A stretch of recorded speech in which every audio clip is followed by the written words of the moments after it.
Hello, my future math champions. This is Preeti Yadav, your maths की ma'am. Welcomes you all to maths की class.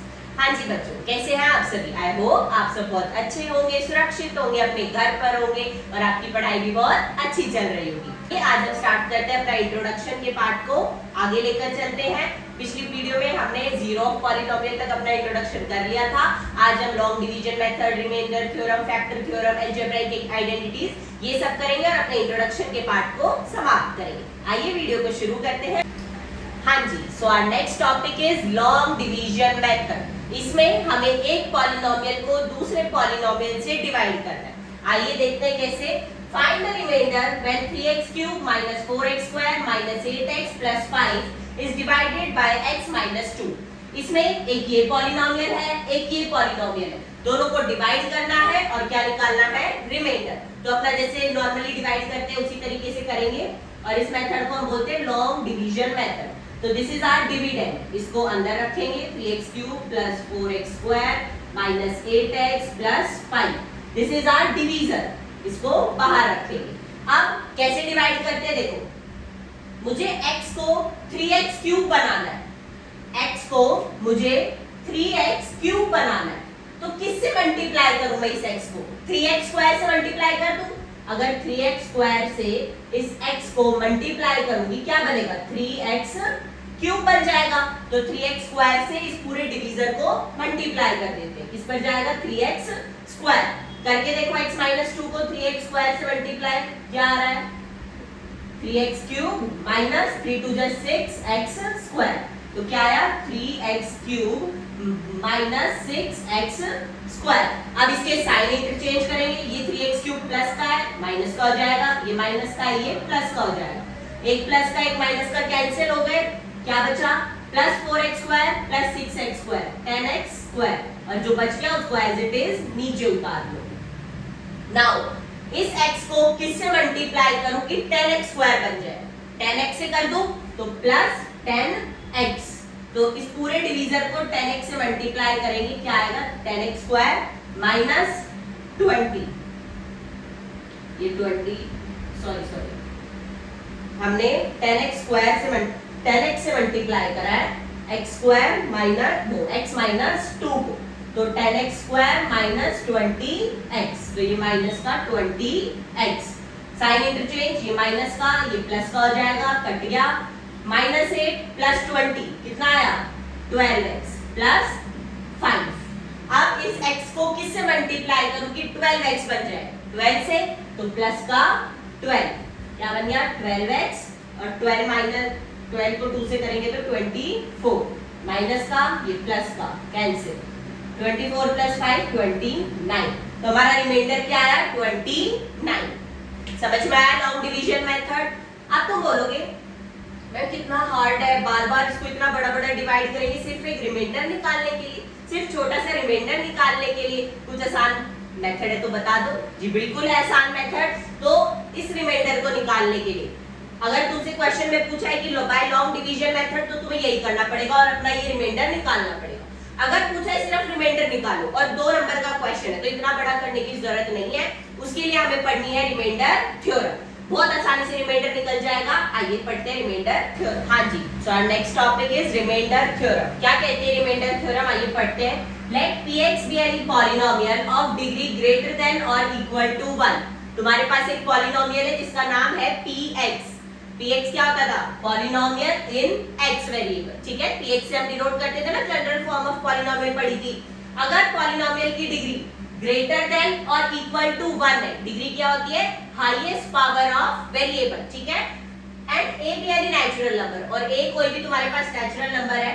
If px is divided by x minus a. अगर मैं px को divide करती हूँ किससे? x minus a से. px क्या है? डिविडेंड हो गया, पॉलिनोमियल है. x माइनस से तुम्हारा डिवीजर है काइंड ऑफ, क्योंकि तुम x माइनस a से डिवाइड कर रहे हो. तो तुम्हारा रिमाइंडर क्या आएगा?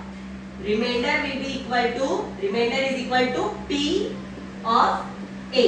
मतलब पॉलिनोमियल की वैल्यू एट a. अब ये a कहां से निकालोगे वो देखो. जो तुम्हारा x माइनस a, जो ये डिवीजर है जिससे हम डिवाइड कर रहे हैं, इस x माइनस a को 0 के इक्वल पुट कर दो. 0 के इक्वल पुट कर दो तो x की वैल्यू क्या आ गई? तो a की वैल्यू क्या आ गई, ये x, ठीक है। तो इस a पर तुम अपनी पॉलिनोमियल की वैल्यू निकालो, तुम्हारा रिमाइंडर आ जाएगा। आइए एक एग्जांपल से समझाती हूँ और अच्छे से। तो हमारा क्वेश्चन है, पिछले वाला क्वेश्चन ही ले लिया जिससे लॉन्ग डिवीजन करी थी, तो तुम्हारा आंसर तुम्हें वेरीफाई हो जाएगा कि रिमाइंडर थ्योरम से भी वही आंसर आता है या नहीं, इसीलिए मैंने वही वाला क्वेश्चन लिखा है। Find remainder when 3x³ + 4x² - 8x + 5 is divided by x - 2। तो px गई पॉलिनोमियल, px क्या है, ये तुम्हारा क्या है, px, और x माइनस a क्या है, डिवाइड किससे करना है, x माइनस a, यहाँ पे डिवाइड किससे करना है, x - 2, तो ये क्या हो गया तुम्हारा x - a। अब इस पॉलिनोमियल की वैल्यू निकाल लो तुम pa पर, वो तुम्हारा रिमाइंडर होगा, यही कहती है रिमाइंडर थ्योरम। अब a कहां से आएगा, इस x - 2 को 0 के इक्वल पुट करो, x - 2 = 0, तो x की वैल्यू क्या आई, 2, ये 2 ही है तुम्हारा a। तो अब पॉलिनोमियल की वैल्यू निकालो एट 2, ठीक है। तो जहां भी x है पॉलिनोमियल में वहां 2 पुट कर देंगे, तो 3 2 का क्यूब प्लस 4 2 का स्क्वायर माइनस 8 मल्टीप्लाई 2 प्लस 5, तो 3 2 4 4 2 8 plus 4 2 4 minus 16 plus 5, 8 3 24 plus 16 minus 16 plus 5, plus का 16 माइनस का 16 कैंसिल, 24 प्लस 5 29, यही तुम्हारा क्या है, रिमाइंडर। और यही तुम्हारा लॉन्ग डिवीजन मेथड से भी रिमाइंडर आ रहा था, 29 ही आ रहा था ना, तो यही तुम्हारी रिमाइंडर थ्योरम है। अगर 2 मार्क्स में तुम्हें रिमाइंडर पूछा है तो इसी मेथड से करो, जो तुम्हारा डिवीजर है उसको इक्वल्स टू 0 पुट करो, x की वैल्यू निकालो, जो भी x की वैल्यू आती है उसे पॉलिनोमियल में पुट कर दो, वही तुम्हारा क्या आ जाएगा, रिमाइंडर। खत्म, समझ आ गया। px को x - a से डिवाइड कर रहे हैं तो रिमाइंडर क्या आता है, pa, p ऑफ a। समझ में आया, आगे बढ़ जाए। Next move on to our next topic which is factor theorem. Remainder theorem सबको क्लियर है ना, उसी से मिलती जुलती है तुम्हारी फैक्टर थ्योरम। आइए पढ़ते हैं। Let px be a polynomial of degree greater than or equal to 1। px कोई भी पॉलिनोमियल है, px एक पॉलिनोमियल का नाम होता है, सिर्फ जनरल फॉर्म पढ़ी है ना तुमने भाई। डिग्री क्या है, या तो 1 या 1 से बड़ी, एंड a भी रियल नंबर, a कोई भी नंबर है, such that pa is equals to 0। एक ऐसा नंबर है कि अगर मैं उसको पॉलिनोमियल में पुट करूं तो पॉलिनोमियल क्या बन रहा है, 0, such that p of a is equals to 0, then x minus a is a factor of px। तो x minus a px का फैक्टर होगा। देखो मैं समझाती हूँ। सबसे पहली बात, फैक्टर क्या होते हैं, फैक्टर क्या होते हैं, जैसे 2 का फैक्टर क्या है, 4, मतलब 2 जो है वो 4 से कंप्लीटली डिवाइड कर रहा है, रिमाइंडर क्या आ रहा है तुम्हारा, इसको डिवाइड करने पर 0, इसीलिए 4 का फैक्टर क्या है, 2। ऐसे ही 9 का फैक्टर क्या है, 3, क्योंकि 9 कंप्लीटली डिवाइड हो रहा है 3 से। इसी तरह से यहाँ पे क्या बोल रहा है, and then x minus a is a factor of px। अगर तुम्हारा px को मैं x minus a से डिवाइड करूंगी तो मेरा रिमाइंडर क्या आएगा, 0 आएगा, जब ये बोल रहा है फैक्टर है।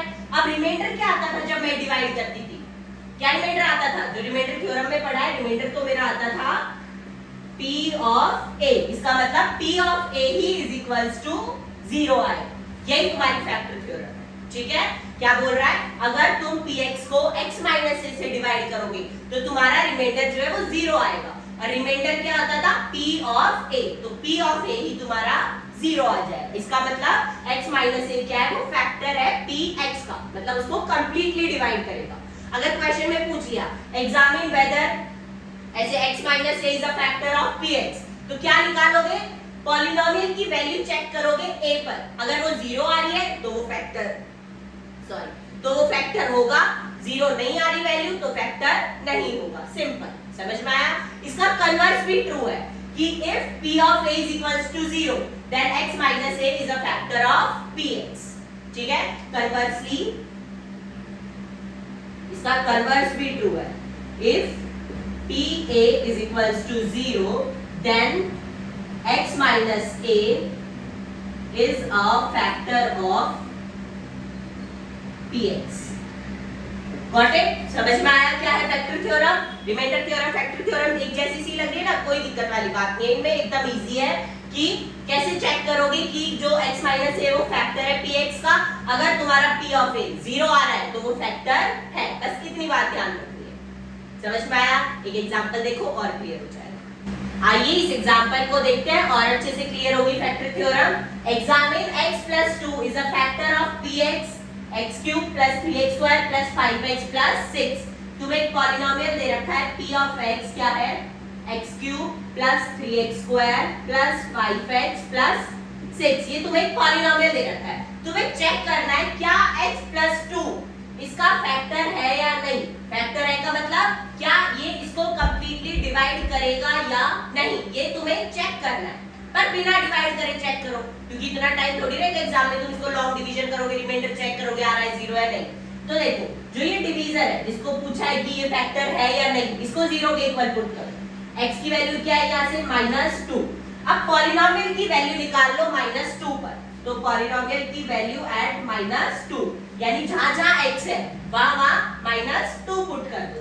-2 का क्यूब + 3 -2 का स्क्वायर + 5 -2 + 6। -2 का क्यूब -8 + 3 -2 का स्क्वायर 4 -5 * -2 -10 + 6 -8 + 12 -10 + 6 -8 + 12 4 -10 + 6 -4 यानी क्या आ रहा है, पॉलिनोमियल की वैल्यू -2 पर 0 आ रही है। जब 0 आती है इसका मतलब x - 2 is a factor of px। समझ में आ गया। अगर 0 नहीं आती तो x - 2 फैक्टर नहीं है px का। समझ में आया कैसे करना है। आगे बढ़ते हैं next topic which is factorization. Factorization क्या होता है, writing an algebraic expression, writing an algebraic expression into the product of its factors। मतलब किसी भी algebraic expression को उसके फैक्टर्स के प्रोडक्ट पे लिख दोगे तो वो क्या हो जाता है, फैक्टराइज हो जाता है। ठीक है, उसी को हम फैक्टराइजेशन बोलते हैं। जैसे 4 है, इसके फैक्टर्स का प्रोडक्ट पे लिख दो। फैक्टर क्या है इसके, 2 है, 2 × 2 यानी 2 इसका फैक्टर है। मैंने फैक्टर्स के प्रोडक्ट में इसको ब्रेक करके लिख दिया, यानी मैंने 4 का क्या कर दिया, फैक्टराइजेशन कर दिया। समझ में आया। तो ऐसे अलजेब्राइक एक्सप्रेशन को उसके प्रोडक्ट ऑफ फैक्टर्स में लिखना क्या होता है, फैक्टराइजेशन होता है। अब स्टेप क्या है, factorization using splitting the middle term. Next topic क्या है, factorization using splitting the middle term.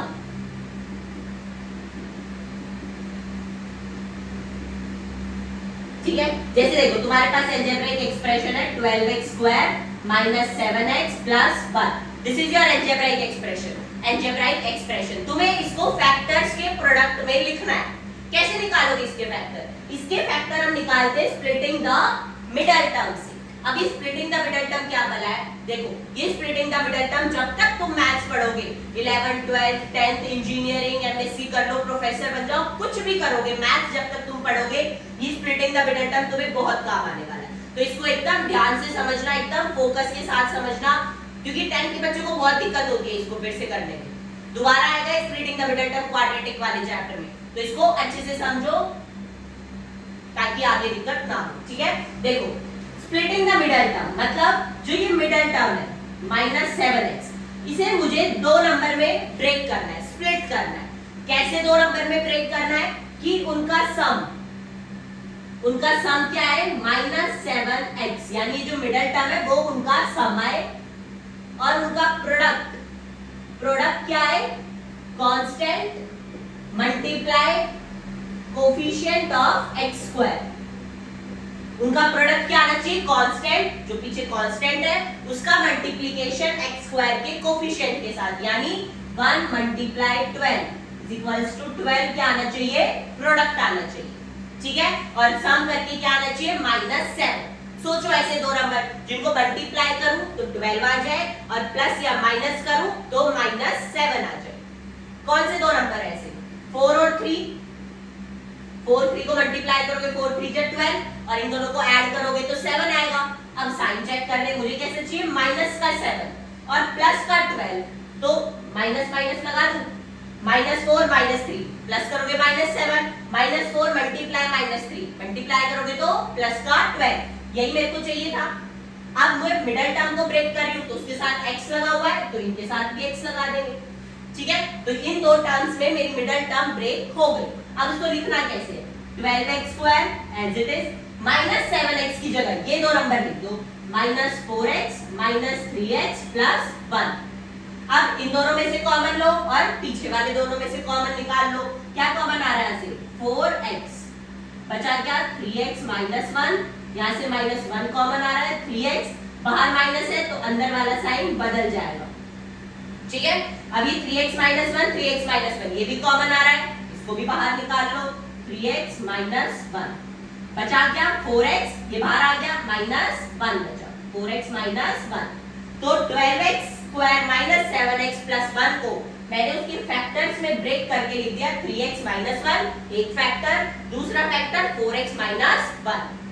समझ में आया फैक्टराइजेशन क्या होता है, स्प्लिटिंग द मिडिल टर्म समझ में आया, इजी। आगे बढ़ जाओ, let's move on to our next topic algebraic identities. तुम्हारी जो लास्ट एक्सरसाइज है 2.4 वो इन्हीं 8 आइडेंटिटीज याद होंगी तो वो एक्सरसाइज एकदम झटके से हो जाएगी, कोई दिक्कत वाली बात नहीं।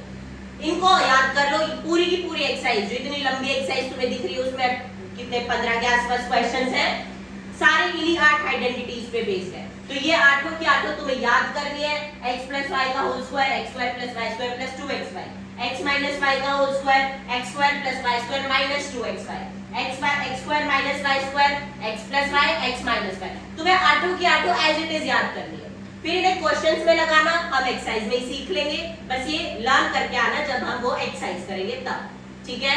समझ में आ गया। तो ये तुम्हारा लास्ट टॉपिक था इंट्रोडक्शन का, और इसी के साथ इंट्रोडक्शन वाली वीडियो यहीं पे समाप्त होती है, खत्म होती है। तो अगर वीडियो पसंद आई है और सब कुछ समझ आया है तो वीडियो को लाइक कर देना, चैनल को सब्सक्राइब कर देना और अपने दोस्तों के साथ वीडियो को शेयर जरूर कर देना। और हाँ, अगर तुम्हें मैथ्स के इंपॉर्टेंट क्वेश्चन जानने हैं, मैथ्स की टिप्स ट्रिक्स फॉर्मूला शीट चाहिए हर चैप्टर की, तो अपनी मैम को इंस्टाग्राम पे फॉलो कर लेना। इंस्टाग्राम का लिंक तुम्हें नीचे डिस्क्रिप्शन में मिल जाएगा, ठीक है।